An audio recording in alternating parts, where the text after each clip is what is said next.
What's up, everybody? This is Jimmy Faluca reporting, as I promised I would, following the Elimination Chamber pay-per-view and the one of the most historic Raws in the history of WWE last night, the launch of the WWE Network, which I have checked out.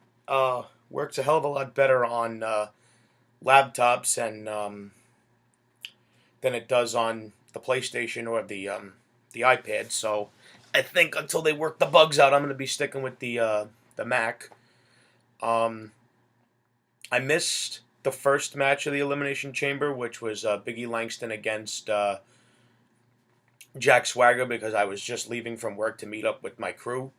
Apparently, the match was, mediocre at best. Um, Saw the Usos against the Outlaws. I knew the Usos were going to lose that match. I called it clear as day that the win's going to mean a lot more at WrestleMania, which honestly, if I could pick winning at Elimination Chamber or having a bigger win at WrestleMania, I'd rather win at WrestleMania because it's never forgotten after that. Um, we had, what other matches happened in Elimination Chamber? My goodness, I can't believe I've forgotten already. I'll just jump right into it. The best match on the entire card for the pay-per-view, I doubt anyone's going to disagree, the Wyatts and the Shield. Oh my good God. That was a good match. Everything that you want a war between two factions to be. And everyone had their spots. Everyone was pulling their own weight. I mean, I watched that match and it felt like we were in 1998. It was intense. It was unbelievable. I mean, the Shield and the Wyatts really proved their worth, and me and a lot of my friends agree that, guys from the Shield and guys from the Wyatts, they're gonna be the ones that pull this company after this generation is completely finished. When the Randy Ortons and the John Cenas and the Triple H's are no longer in the ring, these are gonna be the guys that carry the company, and the future looks bright because they're all amazing talents. The Wyatts ended up picking up the win, which is exactly what should have happened because the Shield is going to break up. They're going to face each other at WrestleMania. It's clear as day. Plus, Wyatt is going to be going up against Cena, which hopefully Wyatt will get put over because he needs to win a hell of a lot more than John Cena does. I did remember Darren Young went up against Titus O'Neil, and as I predicted, Titus O'Neil won the match. It's very clear that they're going to go with Titus O'Neil over Darren Young. I'm not going to get into why. The bodybuilder fetish is there. You guys know that. You're not stupid. You're very educated. The Divas match was a waste of time. I love AJ Lee. I think she's a great talent, but the women's division is an embarrassment, compared to what it used to be. I mean, you're talking about a division that at one time, you had a women's match close Monday Night Raw. That's unheard of. You'll never see that again. Unless they bring up both Paige, they add Paige to what they brought up with Emma, and maybe they'll have a shot because they're really good. They're really good. It's a shame. I wish we had more women that were good in the ring.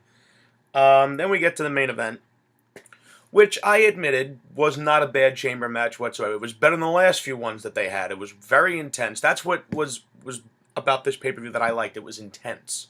It was predictable, which you never want in entertainment, but it was intense. The chamber match was the number 2 match on the card, as far as I'm concerned. The Shield and the Wyatts stole the show. There's no question about that. Cesaro, an amazing showing by Cesaro. I am extremely impressed with him. The guy is just unbelievable in the ring. His uppercuts, his big swing, the neutral, however you want to put it, the guy is good. And he can be one of the top guys in the business once those other guys get out of the way. Sheamus was the first. Sheamus had a spot in that chamber match that I personally really enjoyed, and I will be getting the DVD to this pay-per-view, not just because of this match, but the Wyatts versus the Shield. I want to be able to watch that at any time. Plus, I got this program where I could have my own. I could take the chapters out of every DVD and put them onto my iPod. I got to have that 6-man tag. It was just an unbelievable match. I know I keep going back to it, but that was my favorite match of the night. Plus, my sister was happy that the Shield won, so that's always a plus. Sheamus bro kicked the plexiglass when Orton realized that he was cornered, and it was just an awesome spot. Sheamus was the first one eliminated by Christian, who nailed him with the frog splash off the top of the pod, which was pretty damn good, I have to say. I appreciated Christian throwing caution to the wind. You know, not enough guys do that. Christian then got eliminated with the running knee. What really annoyed me was that John Cena eliminated Cesaro easily. He put him in the STF, and it didn't take very long, only a few seconds for Cesaro to tap out. I mean, I understand everyone says that, yeah, he did beat Orton, and even though he lost to Cena on Raw, he's still elevated. A lot of people said the same thing about I'm still thinking about Cesaro. A lot of people said the same thing about Damian Sandow. When's the last time he's been on television? When's the last time he did anything meaningful on Raw? Ever since he lost to John Cena. That Money in the Bank is no good. That Money in the Bank is a curse. It came down to Orton and Bryan because the Wyatts appeared out of nowhere and attacked John Cena, and allowing Orton to pick up the elimination on John. And of course, you know, Kane. Everyone knew Kane was going to come out. Everyone knew that some way the Authority was going to screw over Bryan, because you could smell it a mile away. And the crowd was eating it up when Bryan came this close to beating Orton. And when the pay-per-view was over, I am so glad that the camera caught the faces of all of the audience. You had guys in Randy Orton shirts that were pissed that Bryan didn't win. I mean, come on. Come on. It was just such a deflating feeling. I actually felt depressed on my way home from the pay-per-view because me and my friends I wasn't going to pay for this pay-per-view. There was no way I was going to pay. So that's why me and my crew went to Buffalo Wild Wings to watch it. And it was just so deflating to see that, and to see how the audience was so like, you know, that wasn't the look. The looks on those faces was not the look of a bunch of people that are hooked. That was the look of a bunch of people that are like, you know what, this is fucking stupid. And they're right. It was just, you know, it was really deflating. I was very disappointed with the outcome. It was very clear to everyone that Bryan should have won that match. Just like he should have won the Royal Rumble. Just like he should have already gotten this BS with Triple H out of the way. I mean, they have completely screwed up their booking. I mean, the last 3-4 months, their booking has been in the toilet. And there's no excuse for it. No excuse for it. Oh yeah, I forgot. Batista fought Alberto Del Rio and got booed out the fucking building. Any of my friends that actually take the time to watch this, you guys still think Batista versus Randy Orton's going to be any good? Well, I've got some bad news for you. The match is going to be horrible. And the crowd's going to take a crap all over it. I don't care how many movie tickets Batista's going to sell for Guardians of the Galaxy. I could care less. In WWE, Batista is being rejected by his fans. They are rejecting him week after week after week after week. I mean, what more proof do you guys need? What more proof do you guys need that Randy Orton versus Batista is not the way to go? Because that's damn sure how it's fucking looking now. But anyways, getting into Monday Night Raw, which, you know, was a halfway decent Raw. You know, I thought that there would be more sizzle to it, considering what was, you know, considering that it was a landmark Raw. Excuse me.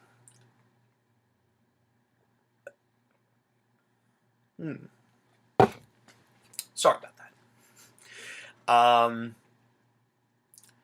Monday Night Raw started out with Hulk Hogan. And even as one that carries a certain bit of dislike for Hulk, I have to admit I felt like I was a little kid again. It's just something about Hulk that when he comes out, it's a different feel. It was good to see him. Promo really wasn't that good, but you know what? He's Hulk. You know, Don't have high standards when it comes to Hulk and his promos. Not anymore, anyways. When you're a kid and you hear the "Let me tell you something, brother," it's a different thing. It's just different. Um, Christian and Sheamus had a really enjoyable match, I have to say. I really enjoyed it. It was not bad at all. I thought that the finish was pretty damn good. Sheamus and that bro kick. I hope they use him right. I heard rumors they were going to make him fight Bryan, which I felt was going to be stupid because Bryan is so much higher than he is. But I think that even my friend Christian said that that injury was the best thing that happened to Sheamus because he was getting really stale, and even though he really didn't change much, it gave the audience a break from him. And sometimes that's what the audience needs. They need a break from certain characters. Antonio Cesaro lost to Big E. Big E, I keep calling him Antonio, but it's just Cesaro now. They cut a couple of names. Cesaro lost to Big E via disqualification because Jack Swagger got involved. That tells me right there that Antonio Cesaro and Swagger are going to split, which I think for Cesaro, all the more better. But they got to use him right. They got to use him right. Throughout the night, we saw and we heard Daniel Bryan confronting Triple H to a match for WrestleMania, which I was not happy with. And I'll explain why. It is painfully clear, not just to myself, but to everyone that remotely has watched this in the last 3-4 months. The fans want Daniel Bryan to have that. And that. They want him to be the champion. And that tells me that being a champion still means something to the fans, which is a great thing, considering that these belts have been considered to be nothing more than props the last few years. But the fans want him to be the champion. It's very simple. It's really not that hard to understand. It's not something complicated that only someone that consistently thinks about this stuff would have thought up. It's not hard. And of course Triple H played it off like Daniel Bryan wasn't even worth his time, which is the wrong thing to do with your top talent. You just don't do that. That would be like Bruno Sammartino bad-mouthing Hulk Hogan. That's like Bret Hart being bad-mouthed by the Hulkster. That's like Steve Austin being bad-mouthed by the guys that came before him. That's like John Cena and The Rock bad-mouthing. That's like John Cena being bad-mouthed by Austin and The Rock when he first came in, or when he first started to get hot. You didn't see any of that, and that's something that a lot of people forget. The only reason the top guys from before got to the point that they did was because the guys that came before stepped away. It is a young man's business.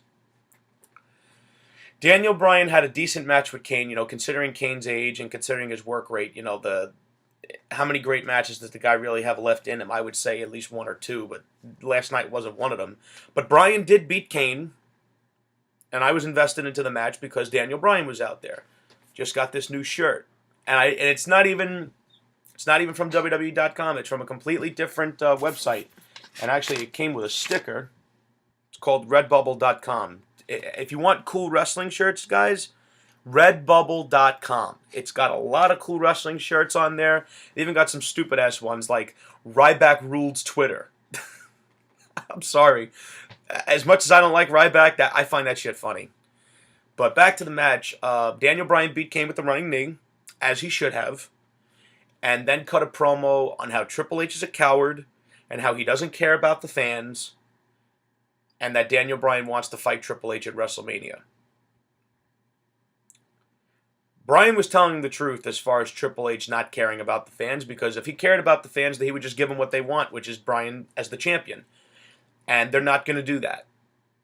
Which means, Rich, you owe me $10. I had a bet with my friend Rich that he actually had this idea that Vince McMahon was going to come out at the end of the show and put Daniel Bryan in the title match because it was best for business. Didn't happen, so I guess that makes me $10 richer. Oh well, I was actually hoping I would lose that bet. So up until that point, oh yeah, plus John Cena came out to cut a promo on the Wyatts, and they came out and attacked him. Apparently Cena got injured, but I don't put a lot of stock into that because John Cena's made some miraculous returns from injury. He'll be at WrestleMania. Don't be alarmed. He will. So moving on into the evening, Batista started the show off with I'm jubbling all over the place, guys. So don't look for segment by segment because I'm just not there. I'm not feeling well, but I wanted to get this done. Batista fought Alberto Del Rio and lost, thanks to Orton's interference, and the boos that the fans were throwing at Batista is just... I just find it unbelievable that the WWE could allow Randy Orton versus Batista to close WrestleMania. Because they keep emphasizing the main event of WrestleMania is Randy Orton versus Batista. Every single one of you, even if you don't like what I have to say, know that Randy Orton versus Batista is going to get booed out of the building. You're going to have 80,000 people really pissed off because they want Daniel Bryan in the title match. It's simple. It is very simple. It is not hard to understand. And this is a shout out to one of the guys on the page that, he knows who he is, one meme after another. It ain't an IWC thing to cheer for this guy. Not anymore. In 2011, going into 2012, I would agree with you. It's mainstream now. He's got sports teams emulating his chant. Every arena he goes to, he gets the biggest pop. Albeit last night, Undertaker and Hulk Hogan got the biggest pop. They're legends. They're gonna get the biggest pop. Without them on the show, Bryan gets the biggest pop of the night. It's not that hard, and it's not like it's just a trend that it's just starting. It's just something that's gonna pass. This is week after week after week after week after week after week after week. And my friend Frank, I'd like to ask you, and he hasn't answered it because he has the mindset of he would continue to push this further and further away. I would love to know, Frank, how far would you push this off? How long would you make these people wait before they finally say fuck this? Last segment on the show, Brock Lesnar came out with Paul Heyman and was pissed off that he wasn't getting a title shot and claimed that Paul Heyman did all the talking for Brock Lesnar. Thank God. As much as I love Brock, him and the mic don't mix. Apparently Stephanie and Triple H gave Brock an open contract where he could fight anybody, just not the champion. And Brock Lesnar declined at first. And as him and Paul Heyman were getting ready to leave, gong, lights went out, and out comes The Undertaker from the Ministry of Darkness. I mean, when I saw him come out with that beard, man, come on. How do you not get chills seeing The Undertaker look like that? Come on. He just looked incredible. And I don't care that he's older. The matches he's had the last few years have been the best on the card of WrestleMania. And The Undertaker came out, got in Brock Lesnar's face. I don't think many words were exchanged. Well, I think if there were any words exchanged, only Brock did all the talking. Whatever it was, I couldn't hear it. Brock Lesnar signed the contract. And Paul Heyman told The Undertaker, if you'd like to sign, you could have the match with Brock Lesnar.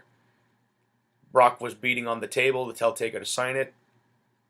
And Taker stabbed his hand with the pen, which I thought was cool. And then Taker took off his hood and chokeslammed Brock Lesnar into oblivion. I have no shame in saying me and my sister were going bonkers. That segment saved the show for me because I felt really deflated about the position Bryan was going to be in at WrestleMania. So as of right now, the WrestleMania card is looking like this. John Cena versus Bray Wyatt. Mark my words, he'll be there. He ain't missing WrestleMania. He may end up taking time off after WrestleMania to heal up this injury. They may even keep him off television the next few weeks. He will fight Bray Wyatt, I promise you. He will. John Cena is not going to skip out on WrestleMania. It's just not going to happen. The match won't be that good, but John Cena is going to be there. Because that's just the man he is, and that's why I respect him. We've got Batista versus Randy Orton for the WWE World Heavyweight Championship, and I don't think I need to tell you guys how bad that's going to be, especially if it closes the show. And that's the double-edged sword you have in place for Orton versus Batista for the title. The title just got unified. How does it not close WrestleMania? That's one hand. On the other hand, you have Randy Orton versus Batista, which is without question one of the weakest main events in WrestleMania history. It's right up there with John Cena versus The Miz. Right up there. Nobody wants to see this match. And the fans are letting them know it. They don't want to see Batista versus Randy Orton. They don't give a shit about Guardians of the Galaxy. These are wrestling fans. Fans that are at the shows, that order the pay-per-view, they are wrestling fans. They are not Marvel fans that are becoming crossover. They could give two shits less about Dave Batista. And that's all due respect to Dave. But the fact of the matter is, he is a victim of the times.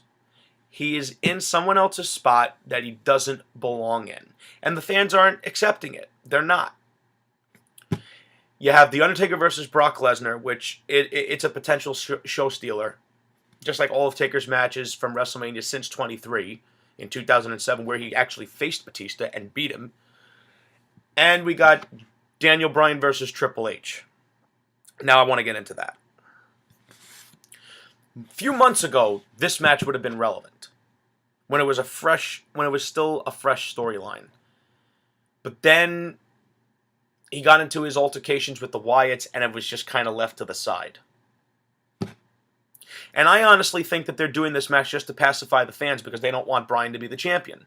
For whatever reason, which I can't understand, and I'm fairly intelligent, I don't understand why they wouldn't want Bryan to leave WrestleMania with the championship. It would certainly send your crowd home happy, and isn't that really all that matters at the end of the day? I'm going to steal a line from the podcast that I listen to every Sunday. I have never seen a company so stubbornly ignore their own fans and reject something so organic like what they have with this guy. And I got asked, why do you have this fascination with him? And I'll answer. He's a good wrestler, number one. He doesn't have any personal problems, number two. He is consistently having great matches, number three. Number four, he has a connection with the crowd that only men like Hogan, Rock, Austin, and John Cena can understand. And yes, I understand he is not as big physically as any of those gentlemen. But it doesn't matter in today's world. Cain Velasquez is not nearly as big as Brock Lesnar, and Cain Velasquez fucked him up in the octagon and left a scar on Brock Lesnar that he'll never be able to wash off. Size don't mean shit in this world. I know a lot of guys that are not that big, but could take the biggest guys I know and beat the shit out of them. Doesn't mean anything. Size don't matter. It does not matter. Skill is what matters in this world. So, and plus, I'm really sick and tired of Triple H consistently putting down Daniel Bryan like he is so beneath him. I've got news for you guys that are such Triple H nut huggers. He was never the face of WWE. Triple H was never the guy. So that's why when he cut that stupid-ass promo before Hell in a Cell about Rob Van Dam, Chris Jericho, and Edge, about how they were never the top guys, newsflash, Triple H was never the guy either. And I'm going to steal a line from Cornette. Triple H is always the guy that works with the guy that draws the money. He was never the face of the company. Does Triple H outside WWE ever get mentioned in the upper echelon of some of the best that ever lived? Flair, Foley, Hogan, Undertaker, Shawn Michaels, The Rock, Austin. Does he really get mentioned in that elite group? No, he doesn't. Except in WWE scripted promos. He's the guy that works with the guy that draws the money. That's how it's always been.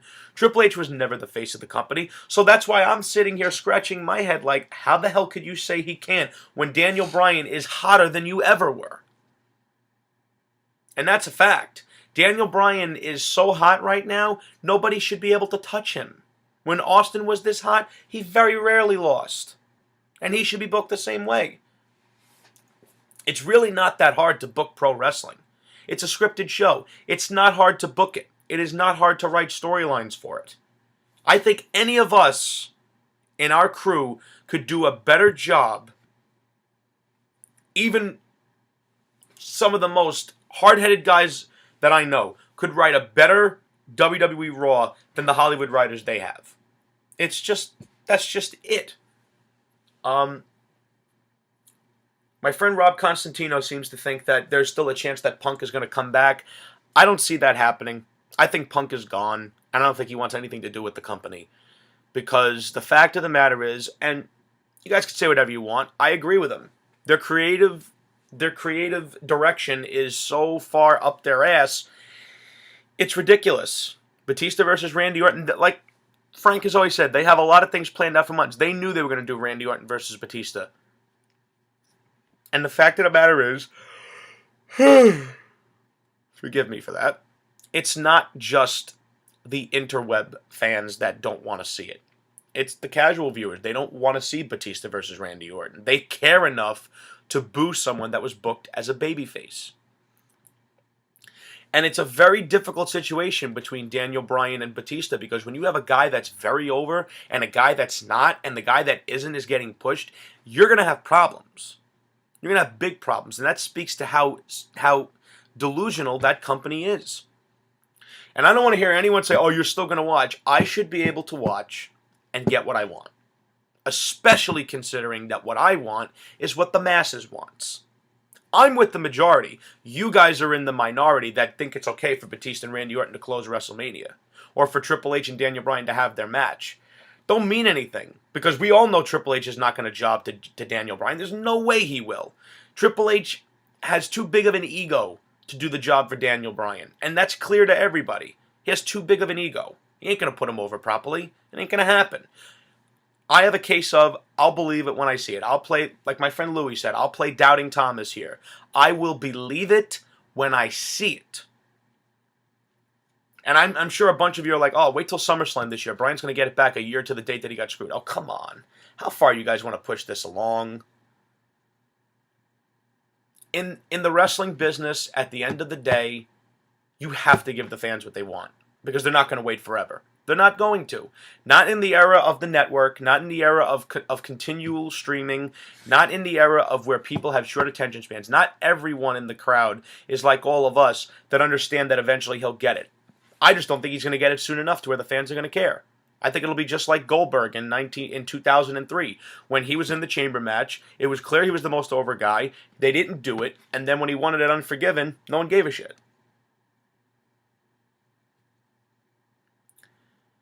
Sometimes in life, you got to strike while the iron is hot. And I think they're leaving a lot of money on the table by not having Bryan walk out of WrestleMania with the title.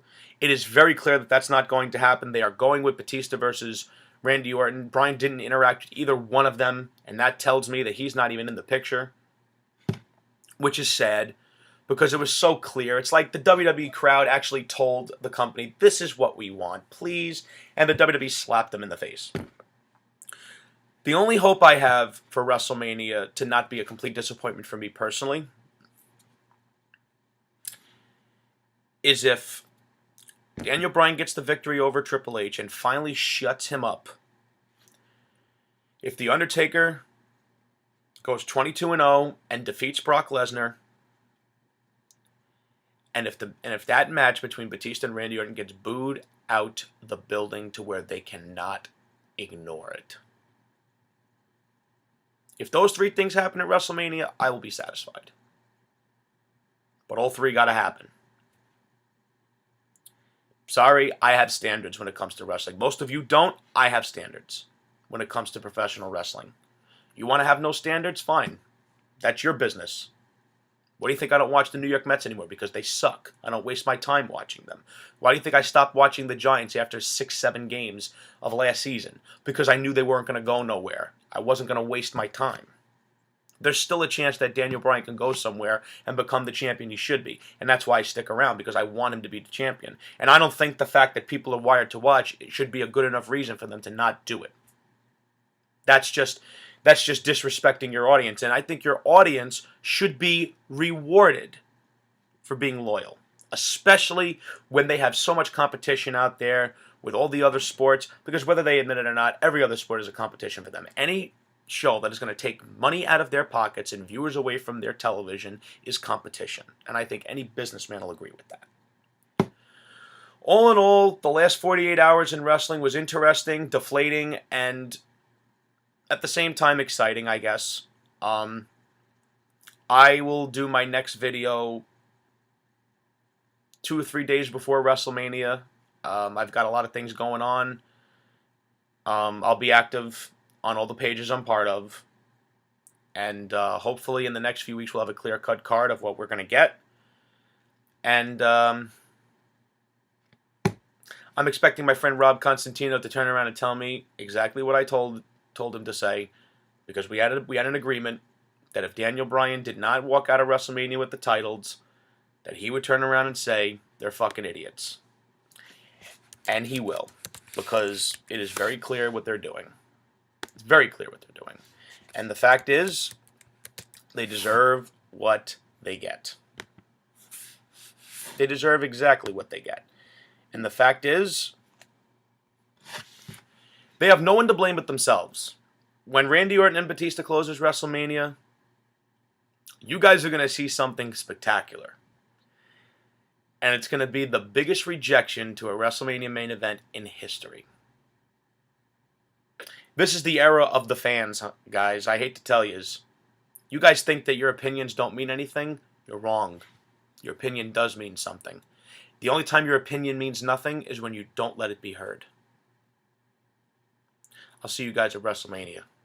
Take care.